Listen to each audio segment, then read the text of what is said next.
get started in just a minute or two.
All right, well, good morning, everybody. Let's go ahead and get ourselves started for today. It's lovely to have you join me this morning. It is just so I find myself kind of forgetting what day of the week it is sometimes. So just for everybody's benefit, probably mostly for mine, today is Tuesday. It is the 21st of April, 2020. And this is the weekly Zoom meeting for Political Science 1, class number 30018. And today, several things that we want to accomplish. First of all, we'll go ahead and talk a little bit about any questions that you have about the current discussion forum post assignment that you're working on that's due this coming Thursday. That is the 23rd of April at 11:59 p.m., not counting, of course, the automatic 3-day grace period. We'll deal with any questions that you have about that last linkage mechanism, campaigns, and elections. After we do that, we'll then spend some time talking about the next major assignment that you're going to have due for this class, not this Thursday, but a week from this coming Thursday. That is April 30th, and that is test number 2. Test number 2, as we'll talk about, is already open and available for you on our Canvas page via the Assignments tab. So we'll talk a little bit about the process and logistics for test number 2, and I'll deal with any questions that you have about the test number 2 itself or about any of the concepts that I'm going to be asking you about in test number 2.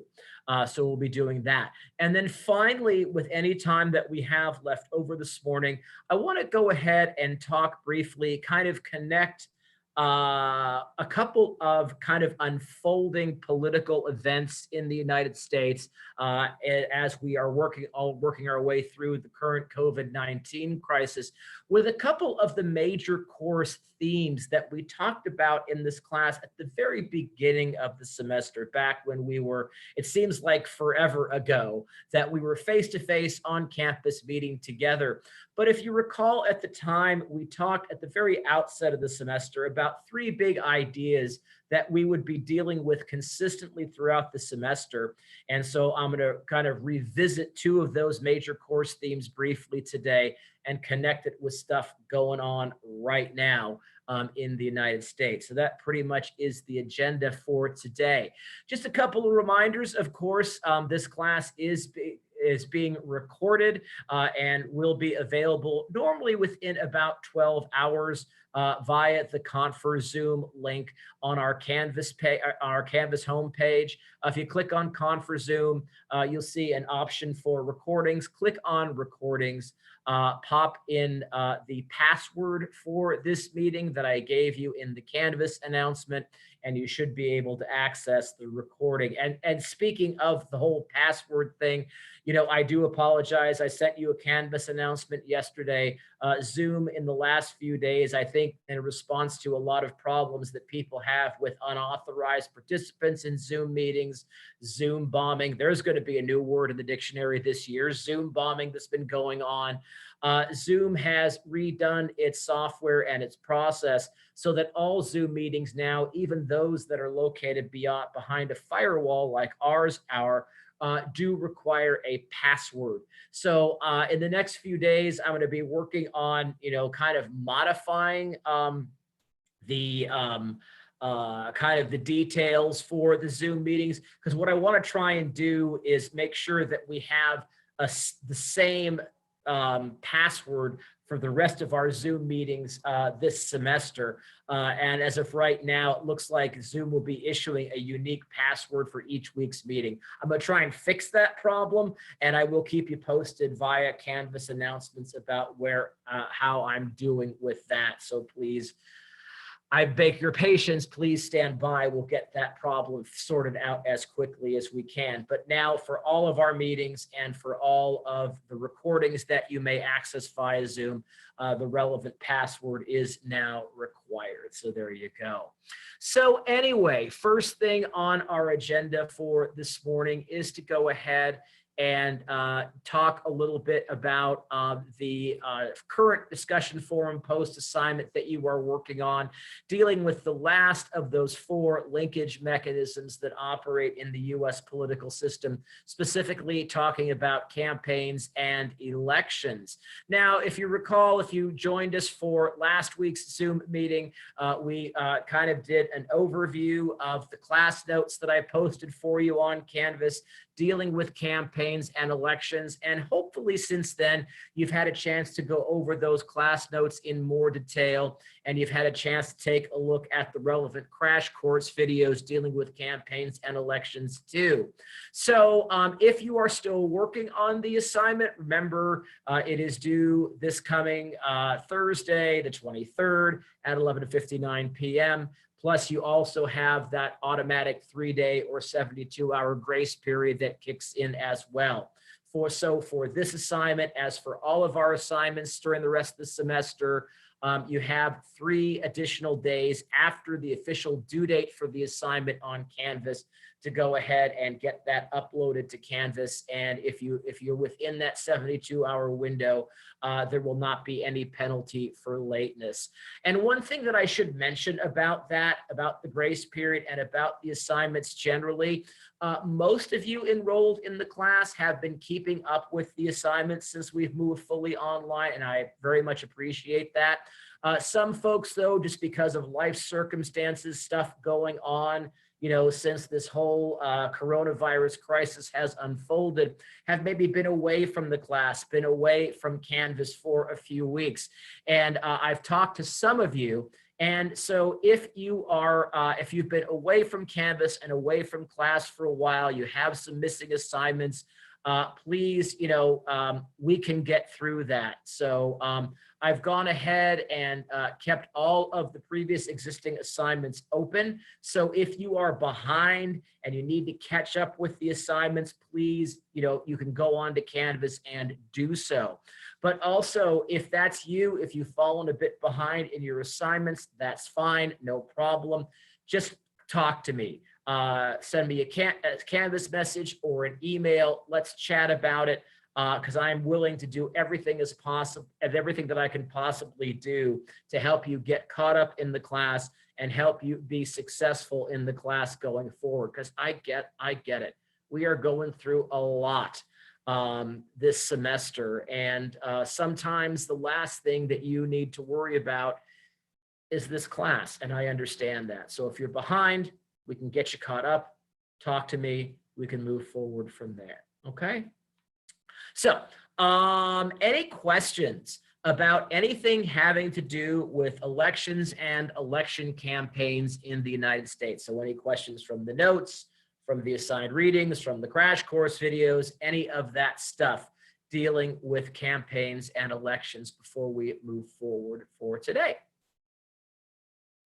Everybody's good. And obviously at any point during the proceedings, if you have a question, you want to make a comment, either unmute your mic and speak up, or go ahead and feel free to put a question or a comment in the group chat as well. So all good with campaigns and elections? Okay, great. So one thing that I did want to mention, though, with regard to campaigns and elections, because a current debate that is starting to brew in the United States that deals with this last linkage mechanism that we've been talking about is the fact that obviously we do have a general election coming up in the United States in early November, where we are going to be, voting for president, voting for all 435 members of the House of Representatives, the lower house of Congress, 1/3 of the members of the upper house, the US Senate, plus lots of state elections, local elections. It's going to be a pretty big ballot for a lot of us in the US coming up in November. But this does create a potential problem. That, of course, has to do with the current COVID-19 crisis, because, here's the deal. Epidemiologists and others who are studying this disease are predicting that even if we do see a decline, the virus kind of goes into partial or almost complete hibernation by the time we get to the summer. They are predicting that there could be a sort of reignition, a re-outbreak of the virus starting in October of this year. And that is kind of based on what we've seen with the regular influenza or flu virus in past years, that sort of thing. So there is this thought that COVID could flare up again starting in October. And we have the election in early November. And so the question is, can we devise a system that will allow all eligible American voters to be able to freely vote in the November election, but also protect their health and the health of others at the same time? And kind of the genesis of this controversy stemmed a couple of weeks ago. Maybe you heard about this, maybe you read about this.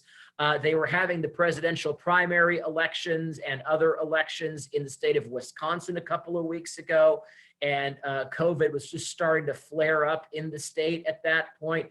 And there was a lot of controversy because initially there was a call to create a system so that all Wisconsin voters could vote in that presidential primary election through mail-in ballots, so that you could vote without having to go to a physical polling place, stand in line, use a touchscreen system that other people have been touching and possibly threaten your health or the health of others in the process. And ultimately, a lot of folks who wanted to vote in that election in Wisconsin a couple of weeks ago were forced to go physically to the polls and stand in lines. And in some places, there was proper social distancing being practiced, and in other places, there weren't. And so this caused a lot of people to say, well, now, wait a minute, what's going to happen with the general elections coming in November? Because no one should have to make the choice between being able to exercise one of their most important rights in a democratic system, which is the right to vote, but to have to do so in a way that could potentially threaten their health or the health of others. And so we're already hearing the controversy start to arise.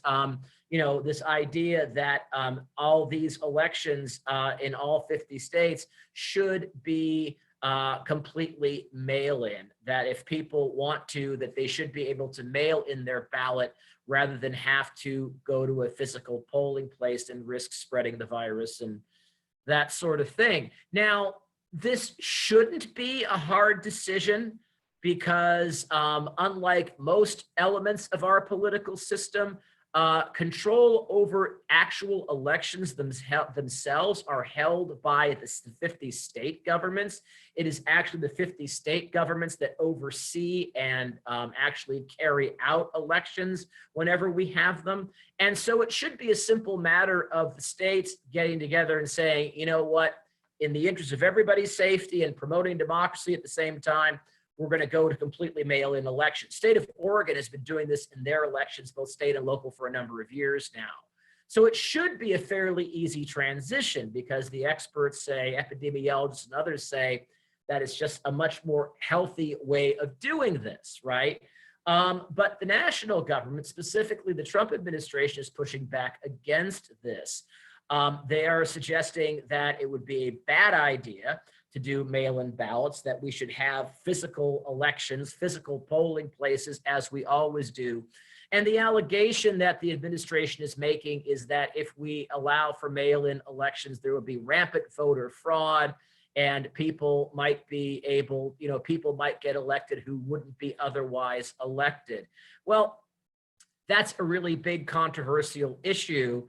Some are suggesting that, the administration really isn't so much concerned about voter fraud as they are about trying to create a situation where they have a greater likelihood of getting reelected in November. And I'm not taking a position on that issue one way or another. That's for each of you to decide for yourselves.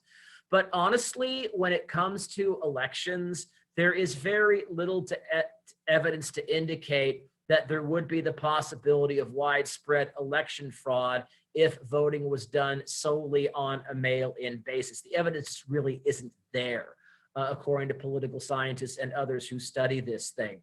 So here we have an issue that, of course, has become a political football, as everything else, it seems, associated with this COVID-19 crisis has as well.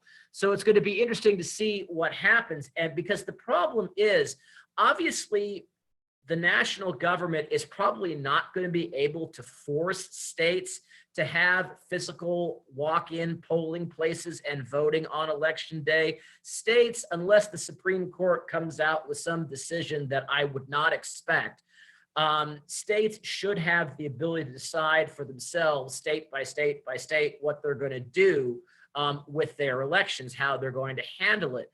The one potential problem, though, is that for some states, making a very sudden transition to mail-in balloting could be a very expensive proposition for them. And as we talked about at the beginning of the semester with federalism, state governments tend to be chronically underfunded in most places in the US today. It's the national government that has the superior ability to raise tax revenues and that sort of thing.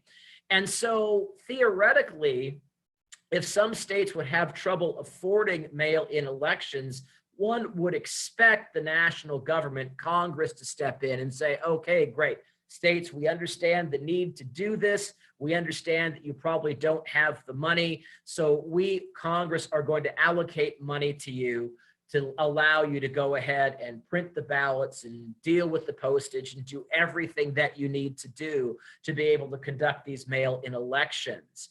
But I'm guessing that's going to provoke a really big fight in Congress, because if Republicans led by the Trump administration are opposed to mail-in balloting, and the upper house of Congress, the Senate, is still controlled by the Republican Party, I'm guessing that actually getting federal funds to states to help them finance these mail-in elections would be difficult, if not impossible. So obviously we have the raw material for a big dust-up, a big fight, a big crisis on this issue as we move forward between now and November. And November may sound like a long ways away right now, considering we're just, about 2/3 of the way through the month of April right now. But guess what?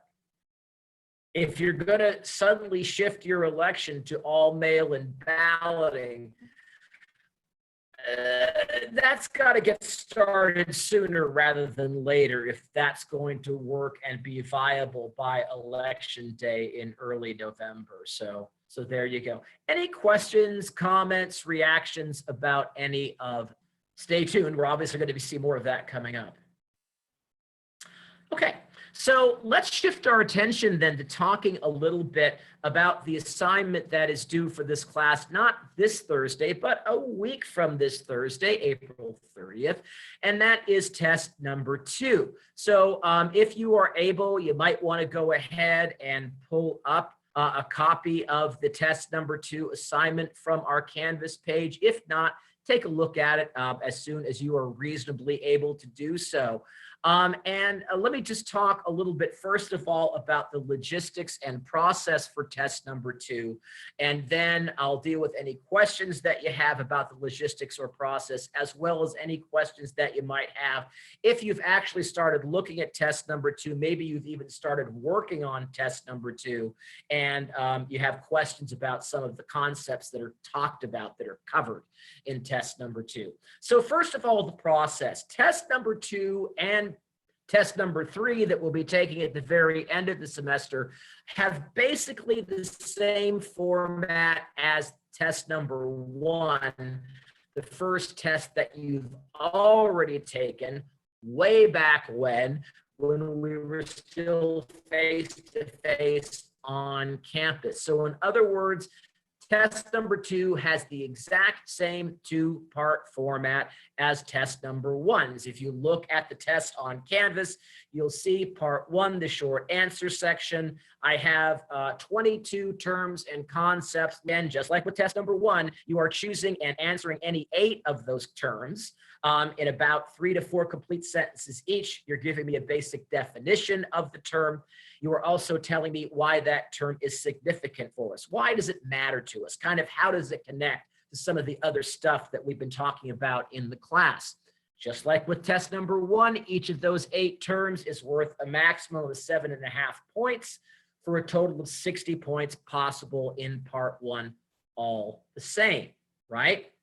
Now, part 2, and we'll say, one thing I should mention, if you look at the terms listed in part 1, you will notice that, just as I said at the first day of the semester, tests in this class are not cumulative. So the only things that you're being tested on for test number 2 is stuff that we've worked on and talked about since test number 1. So as you'll see, if you look at the terms in part 1 of the test, test number 2 is only covering our discussions of public opinion, mass media, parties and interest groups, and campaigns and elections. So if we talked about it before test number 1, that's done, it's gone. We're not talking about it again because it is not a cumulative test.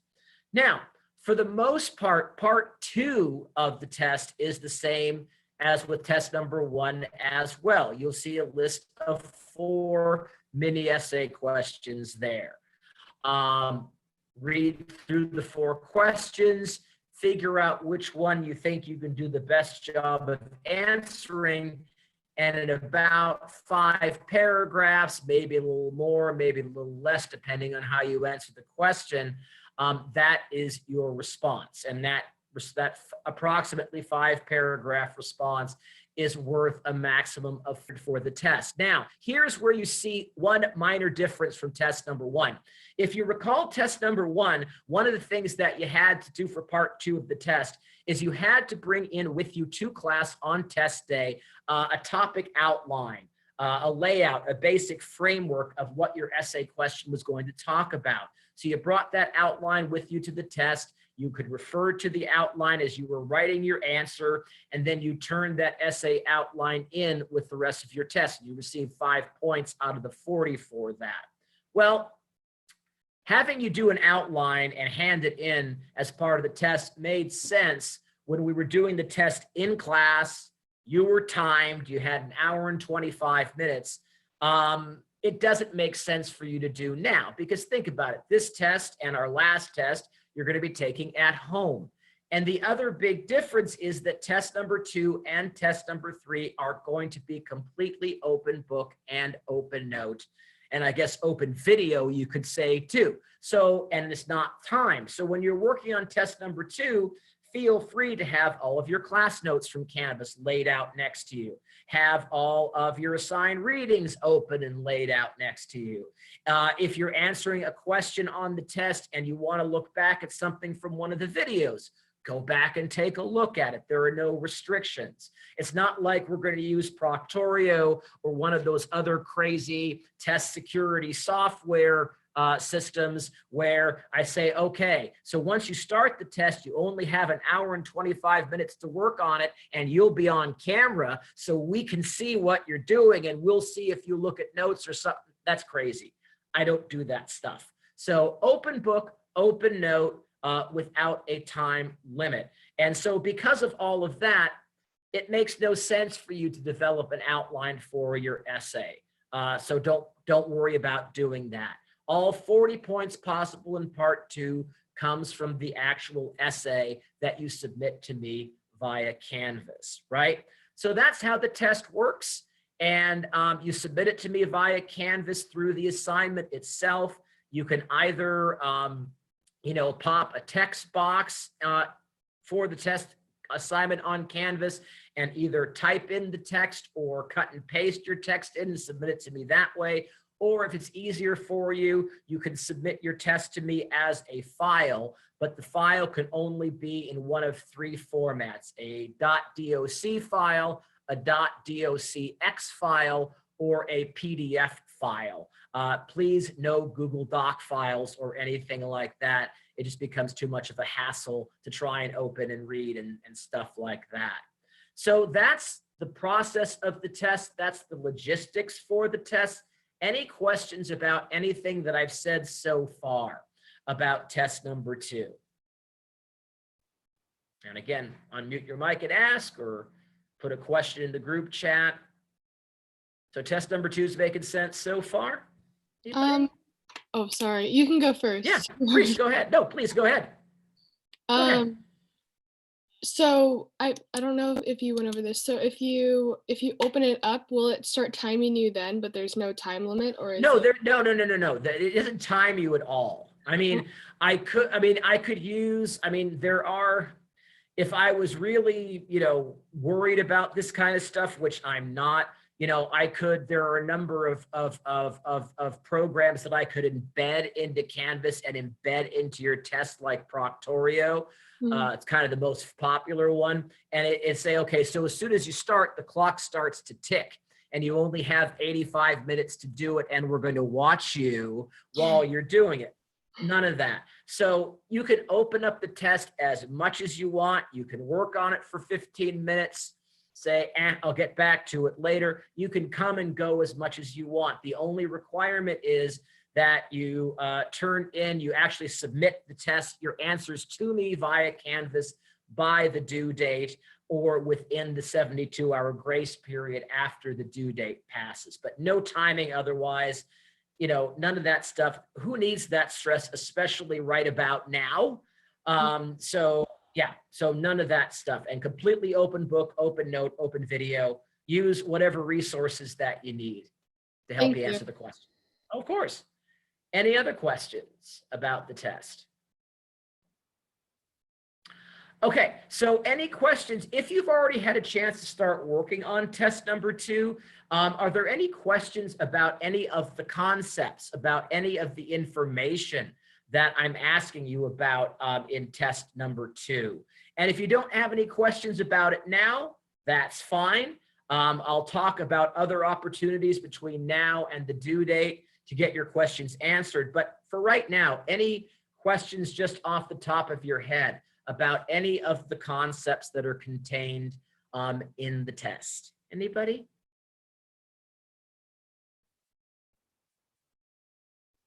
Okay, great. So no worries.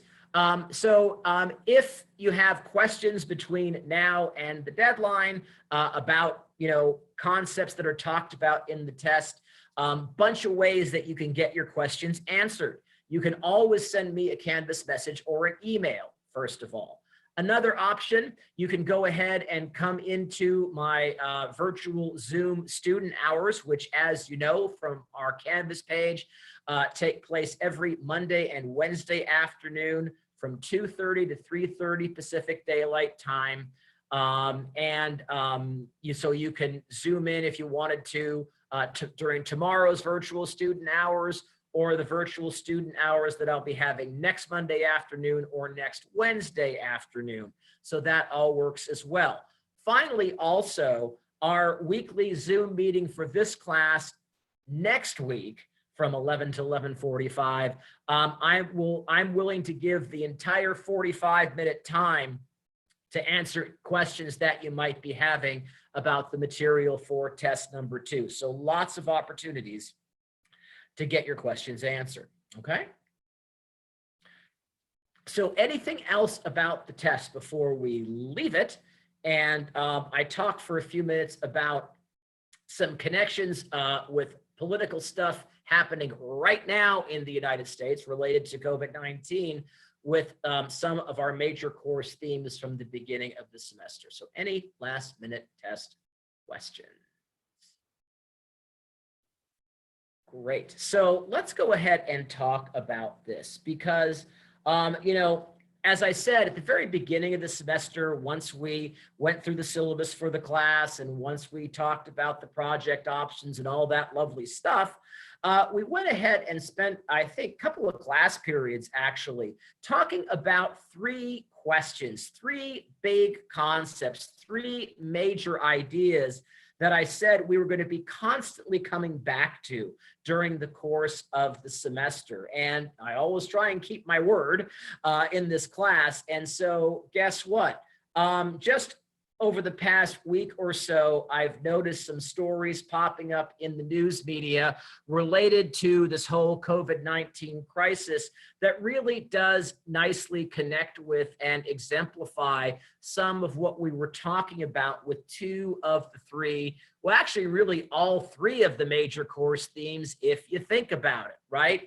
And the first sort of triggering political event that made me think about our major course themes in a systematic way, and maybe you've seen coverage of this on TV or online over the past week or so, but over the past 7 days or so in the US, we've seen a number of protests, some as small as 10 people, others as large as maybe 500 or 1,000 people in a number of cities across the US, especially in cities that are state capital cities, where we have people protesting what they believe is the unfair treatment of them by their state governments normally, or their city or county governments, in unnecessarily and unfairly taking away their basic freedoms as folks living in the United States.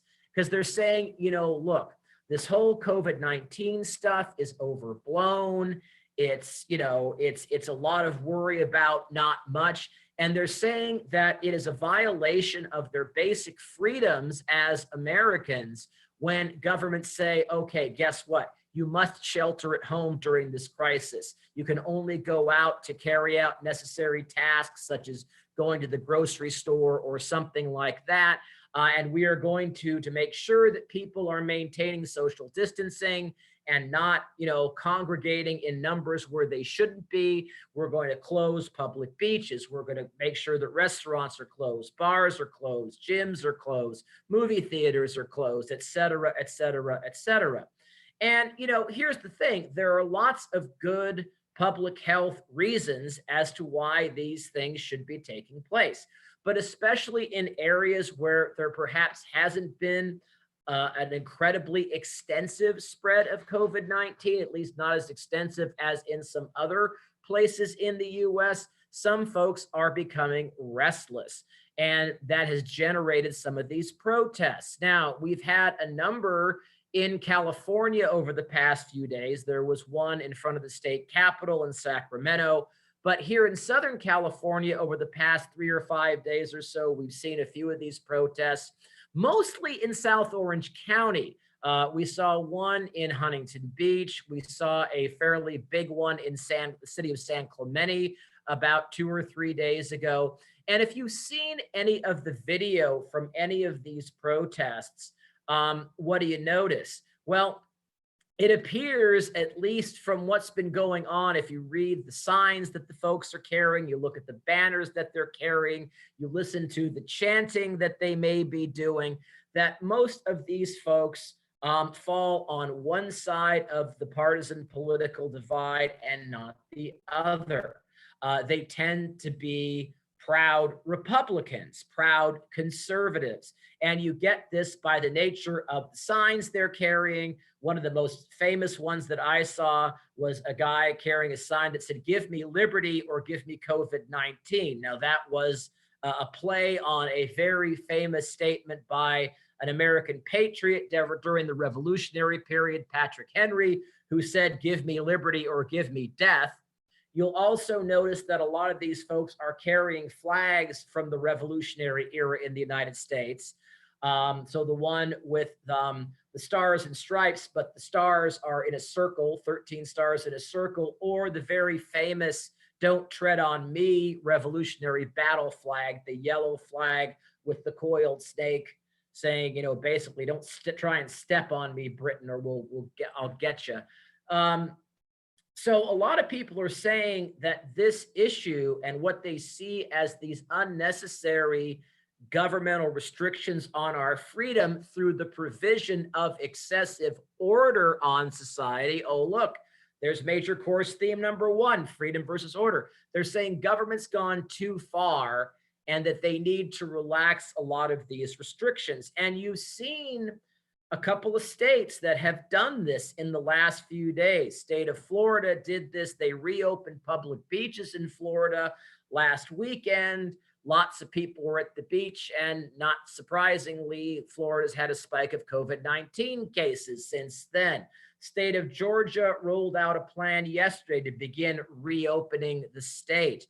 And so a lot of people are saying, look, to protect our personal freedoms as Americans, our liberties as Americans, and to prevent our economy from collapsing, we really need to reopen the country. And so there is this fundamental debate that's going on. So this speaks not just to our freedom versus order major course theme, but it also speaks to the second major course theme that we talked about last time, or at the beginning of the semester, and that was the growing and increasingly bitter levels of partisan and ideological polarization. Because it seems like most of the folks who are complaining about too much order, not enough freedom, their liberties being threatened, and are protesting it, are folks who identify as being conservatives, who are supporters of the Republican Party, who are supporters of President Trump, etc. And so really interesting manifestation of this partisan and growing partisan and ideological divide that we have going on in the United States. And it's not surprising, because it feels like everything that is going on in the United States is being politicized, is subject to this debate between left and right, between liberal versus conservative, Democrat versus Republican. And the difficulty here, the challenge here is that, again, when there is this sort of partisan and ideological division, and it's severe and it's angry and it's oftentimes ugly, it prevents reasonable compromise from taking place. And it's interesting in a couple of places. For example, there was one of these protests that took place in front of a major hospital, and this was done intentionally to try and prevent people from getting in and out of the hospital. And apparently a number of the medical staff, numbers of doctors and nurses found out this was going on. They went outside and they basically challenged the protesters. And they said, get out of here. And they blocked their cars, prevented them from blockading the hospital so that patients could get in and out. So the partisan ideological divide in this country is real. It is severe. It is increasingly ugly, and it can take some pretty scary forms, as we could see with the hospital blockade that I just talked about. So any questions about these protests? And by the way, I should mention, according to the latest public opinion survey data that I've seen this morning on this, most Americans, one poll said upwards of 80% of Americans are opposed to what these protesters are calling for. So large majorities are saying, look, we can't be too careful. We have to be very careful and cautious about reopening things, about getting rid of the shelter in place orders, because we don't want this thing to spin out of control. But that means that, a not insignificant portion of the population are on the side of these protesters. So it's a messy situation. So any questions, comments, problems about any of that? I have Anybody? one, but I'm not sure you can answer it. Oh, well, let's Um, give it a try. We'll see what happens.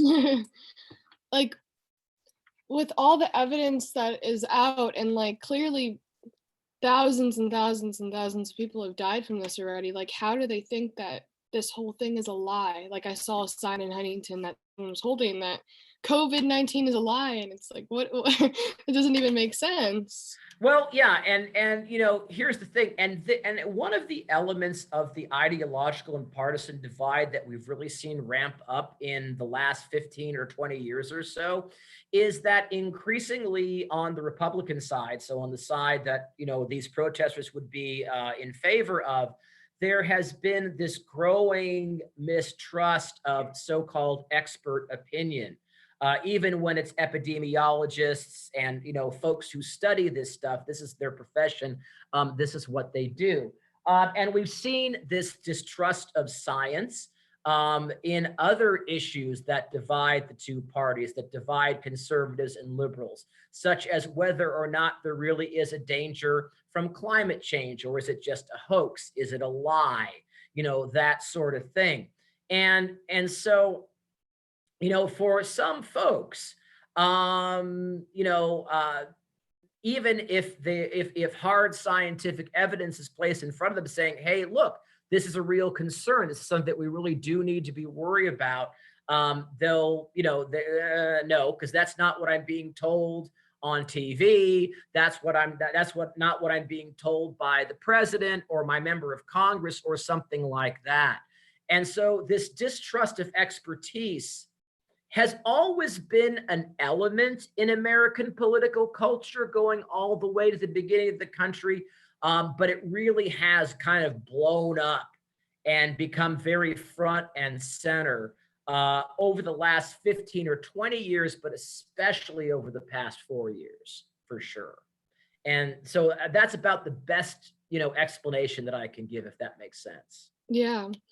So why do you think that they believe like for instance, like the president, like he has no experience in the health healthcare background or anything to do with that, and they believe what he says, but not Well, people who have done it their whole life. again, because, you know, remember, I mean, you know, you know, taking a contrary position on a lot of issues and going against a lot of expert positions. This was a major element of President Trump's campaign message and his campaign strategy, right? As we talked about. And obviously, there were enough American voters across the country who bought into that, his challenge of experts, his challenge of, you know, career politicians and all this sort of thing that enabled him to successfully become president of the United States. And so, you know, I think, you know, if that's the case, if you supported Trump in the campaign and you agreed with him about the distrust of experts and that sort of thing, why would you suddenly change your mind? You know, Yeah. so I guess you could say these people are being ideologically consistent. I don't know. Yeah, I that don't makes know. sense. Now, one other thing to mention, just really briefly, is that our other major course theme, remember the one based on the California book that we've been reading, the idea that California is America fast forward, right? So Professor Pastor's idea that, you know, America is suffering through a lot of the same problems the state of California was dealing with 10, 20, 30 years ago. And so California could serve as kind of a guide, a how-to manual as to how the US government should attempt to combat some of these problems that we're experiencing now. It's really interesting because I've heard a variation of that argument in the news media recently. A lot of people are saying, you know, that a lot of states, a lot of state governments around the country in the deep South and other places aren't taking the COVID-19 threat seriously enough. They're not taking necessary actions that they should be taking. And increasingly, a number of folks are looking at the actions of three states in particular and saying, you know, we should be following what these states are doing. New York is one, Ohio is another, and California is the third. And it's interesting because two of those three states, California and New York, are controlled by Democrats. They have Democrats as governor and Democratic majorities in their state legislatures. Ohio, though, is not. Ohio is, their governor is Republican, a very prominent Republican, former member of Congress by the name of Mike DeWine. And so it's really interesting. DeWine is kind of that exception to the rule that Republicans are kind of taking a slightly different view of this crisis. He was very early, along with the governor of California, Gavin Newsom, in saying we need to practice social distancing, we need to do shelter in place, we need to shut down all but essential businesses, et cetera, et cetera, et cetera. So it's interesting that even with the COVID-19 crisis, a lot of people are saying that California could be a model for the rest of the country. And again, connects back to another one of our major course themes. So any questions, comments about that? Okay, so let me just wrap up because we are at 11:45 now. So remember, this Thursday, not counting the grace period, at 11:59 p.m., your latest discussion forum post on campaigns and elections is due. And then a week from this coming Thursday, April 30th, your test number 2 is due. Again, not counting the 3-day grace period. If you need, and we will spend as much time as you want during our weekly Zoom meeting next Tuesday morning dealing with the tests. Also, if you have questions, comments, whatever between now and then, stop by my virtual student hours, Monday and Wednesday afternoons, 2:30 to 3:30 Pacific Daylight Time. Send me a Canvas message, send me an email. And that's for anything that you think I can help you with dealing with the class, or anything else for that matter. Because, you know, again, as I've said so many times over the past month or 5 weeks, we are living in incredibly unprecedented times. And so I want you to remember, you know, when your world is turned upside down, you're not alone. I'm here to help. I'm here to listen. I'm here to do whatever you need for me to do to help you make more sense, not just of American government, but of what's going on in the world generally. So always please feel free to reach out to me for anything that I can help you with. We're going to get through this together. We're going to be successful together. You're not alone. Hang in there. So any last minute questions before we go ahead and end the meeting for this week? All right, everybody, be safe, take care, and I'll talk to you soon. Have a Thank good one. you. Thank you. Bye-bye. Bye.